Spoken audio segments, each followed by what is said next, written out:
Aujourd'hui dans cette vidéo, un objet fait maison et fait avec passion. Fait avec passion parce que c'est un objet qui va servir pour Noël. Vous le voyez, c'est un Pokédex, mais c'est pas n'importe quel Pokédex. C'est un Pokédex de l'Avent qui va permettre de découvrir des cartes juste avant les fêtes de Noël et de pouvoir les collectionner. Je vous montre comment je l'ai fabriqué et surtout, je vous dis à la fin où est-ce que vous pouvez trouver le même si vraiment cela vous intéresse. En attendant, n'oubliez pas de vous abonner, de regarder, de mettre un commentaire, de ne pas hésiter à dire si vous avez apprécié ce type de vidéo. Donc vous allez voir maintenant l'ensemble des étapes pour fabriquer ce Pokédex de l'Avent.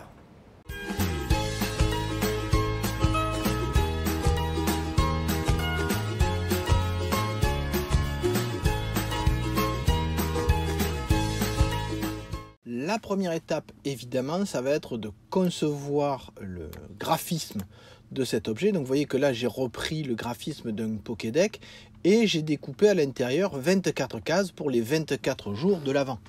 Et vous avez vu que ces cases font la taille plus ou moins, alors un peu plus grande, elles sont un peu plus grandes qu'un top loader. Top loader, je rappelle que c'est une enveloppe rigide pour cartes de valeur.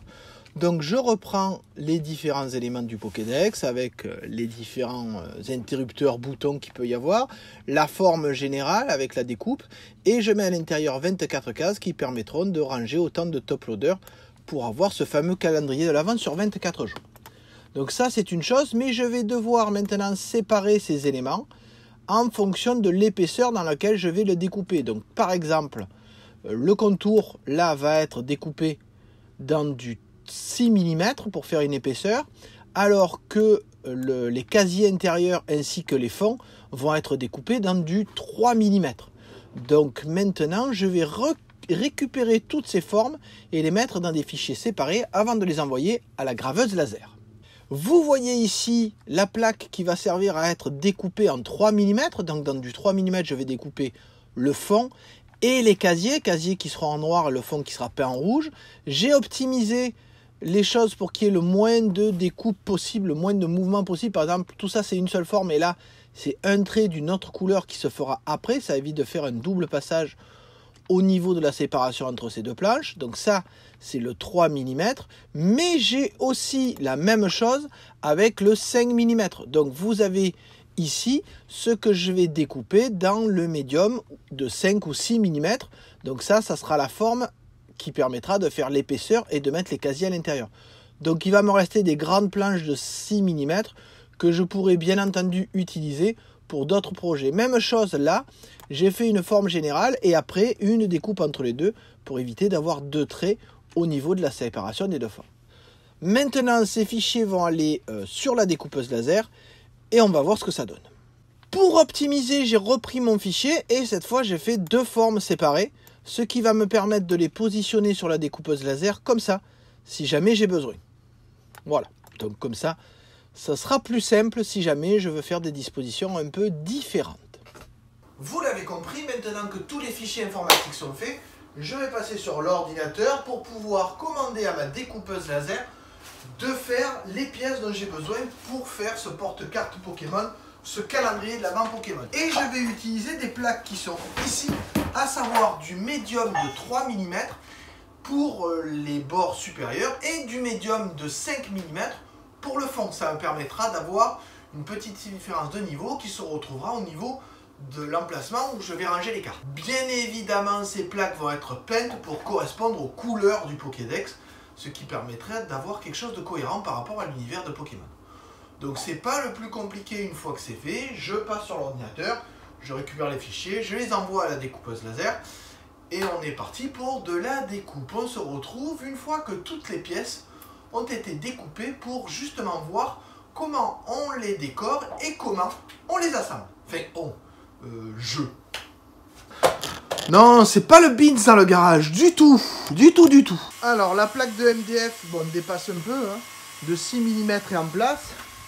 Et si on regarde sur l'ordinateur les fichiers tels que je les ai, il faut vraiment que j'achète un écran plus grand. J'ai ici le Pokédex de l'Avent, donc là j'ai les jours, les numéros, la découpe en 3 mm et la découpe en 5 mm. Donc c'est ce que je vais mettre ici. Donc vous voyez ici les deux plaques qui vont être découpées. Et tant qu'à faire, je vais en faire plusieurs. Hein. Voilà, bon, je fais mon agencement et je lance ma découpe en minimisant bien évidemment les choses pour être sûr d'avoir le moins de temps perdu entre les deux. Et après, je fais la même chose, mais comme vous l'aurez sûrement compris, je fais la même chose avec le 3 mm. Donc là, évidemment, c'est la découpe, vous voyez, du fond et des zones pour ranger les cartes.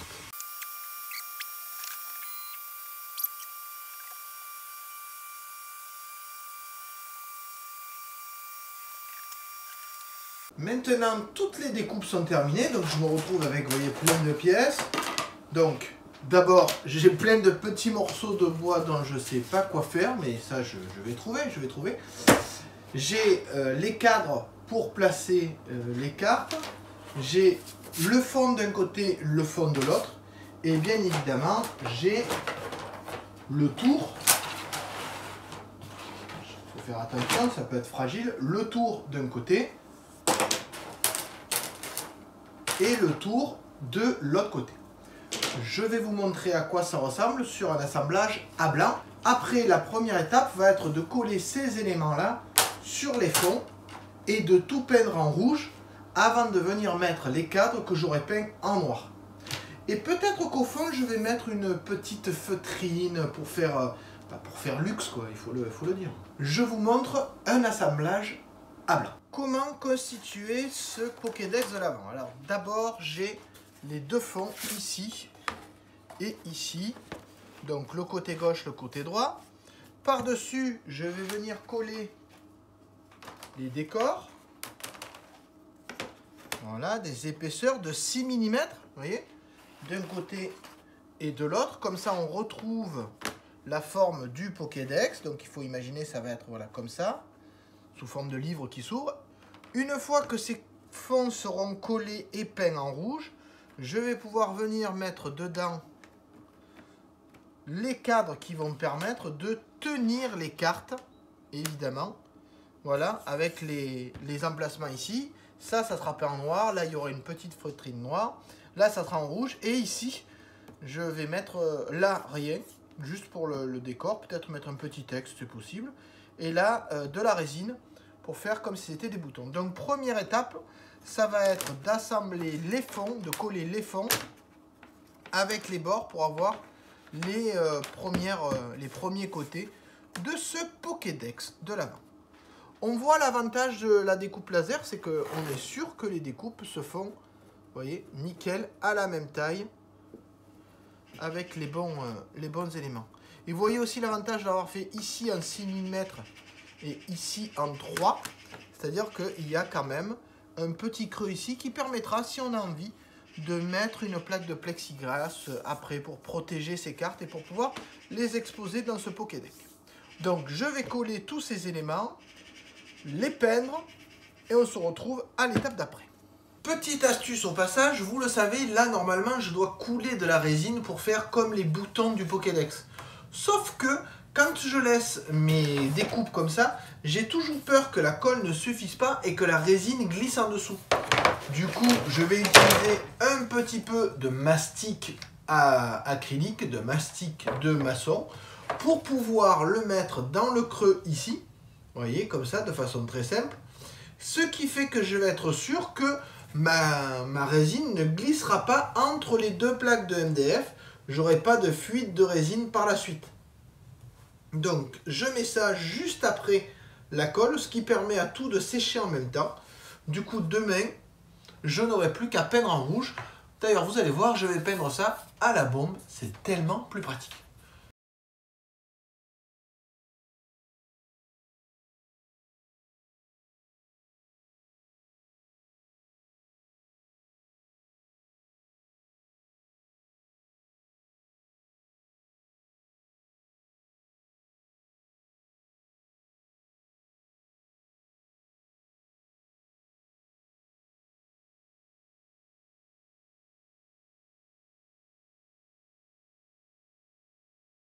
Ça y est, tout est peint en rouge et j'ai voulu me dire de mettre de la feutrine noire au fond. Et quand j'ai vu le prix de la feutrine, je me suis dit que ça augmenterait trop le prix de l'objet, parce qu'effectivement ça doit être 7 ou 8 euros par élément, donc ça fait trop. Donc au lieu de mettre de la feutrine noire, ben, je vais mettre de la peinture noire.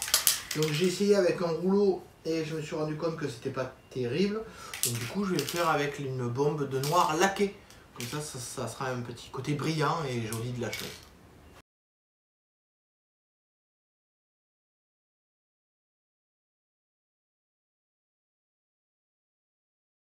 Ou alors, quand je vois le résultat ici, je pourrais faire les bords à la bombe et faire le milieu avec la peinture. Parce que du coup, ça marche bien. Puis ça fait plus économique que de la bombe en fait. Oh, c'est une bonne idée.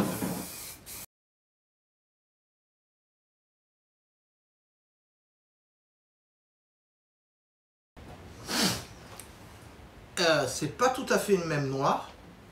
Donc ça n'empêchera pas de repasser un petit coup de baume dessus pour uniformiser la couleur.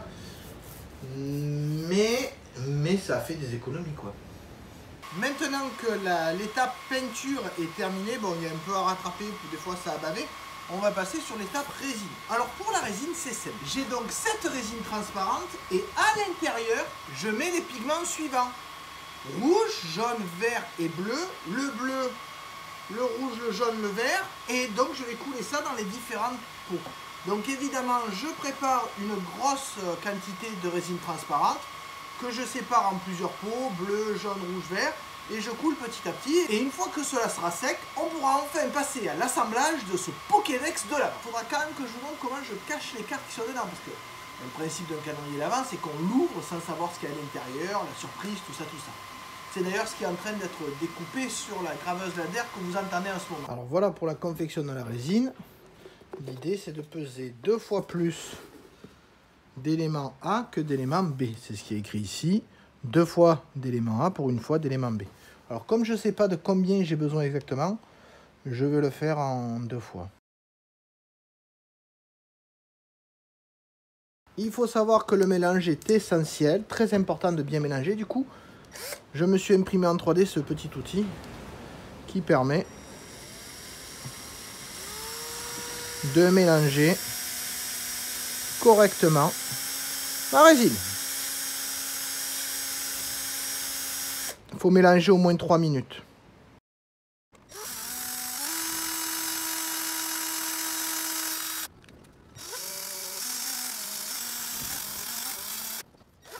Alors c'est plein de bulles, on peut laisser un peu reposer. Moi je vais séparer ça dans des petits pots différents pour faire des couleurs différentes et les faire en fonction des besoins bien évidemment. Et ça me permettra de mesurer quelle quantité il me faut pour remplir ça, pour remplir ça, pour remplir ça. Comme ça j'aurai une idée à peu près.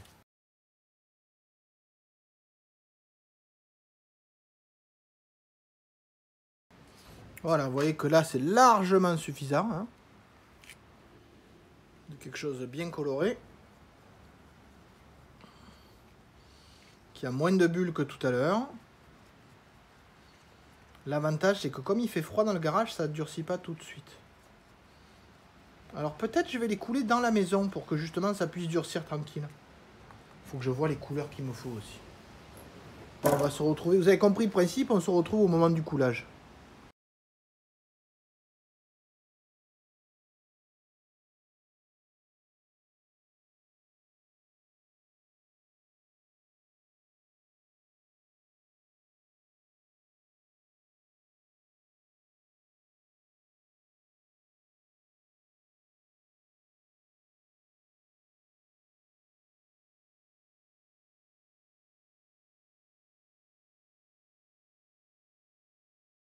J'ai fini de couler la résine des Pokédex et je vous montre ce que ça donne. Vous avez donc ici le bleu, le rouge, le jaune et le vert. Donc vous voyez que ça rend super bien. Je vous montre quelque part par là un zoom pour que vous voyez un peu mieux ce que ça donne. Les différents pigments que j'ai utilisés sont des poudres de mica, c'est-à-dire qu'elles ont vraiment des reflets métalliques. C'est super joli. Donc maintenant que ça c'est sec, il va me rester à assembler ces éléments pour faire comme un Pokédex qui pourra se fermer et dans lequel je pourrai bien entendu mettre les top loaders avec les... Vient donc maintenant le moment de l'assemblage. Donc l'idée c'est de prendre un panneau gauche et un panneau droit. Il va falloir assembler ces deux panneaux pour qu'ils puissent former une sorte de livre pour que le Pokédex puisse se fermer. Donc pour faire cette charnière, j'aurais pu utiliser des charnières justement. Et en fait je me suis dit, ou un tissu, je me suis dit que j'allais utiliser un scotch. Alors c'est du scotch spécial, très haute tenue, très puissant. Mais celui-là, vous voyez par exemple, était un peu large. C'est-à-dire que une fois que j'ai recouvert ça, ça recouvrait un peu trop les bords, donc c'était trop visible. Donc j'ai trouvé la même version en plus petite qui me permet de bien couvrir ici et de recouvrir très légèrement les bords, ce qui va donner de la tenue bien évidemment. Donc première étape, je mets mes deux panneaux côte à côte pour être sûr qu'ils sont bien alignés. Et ensuite, voilà, vous voyez que j'aligne vraiment de partout. Ensuite, je les tiens avec des serre-joints et ensuite je plaque mon scotch pour être sûr que la colle qui est dedans soit bien efficace et retienne le tout correctement. Allez.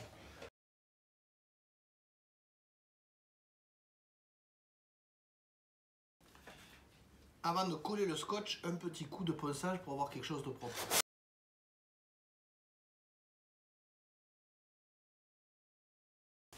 L'idée c'est de bien appuyer en chauffant légèrement pour activer la colle.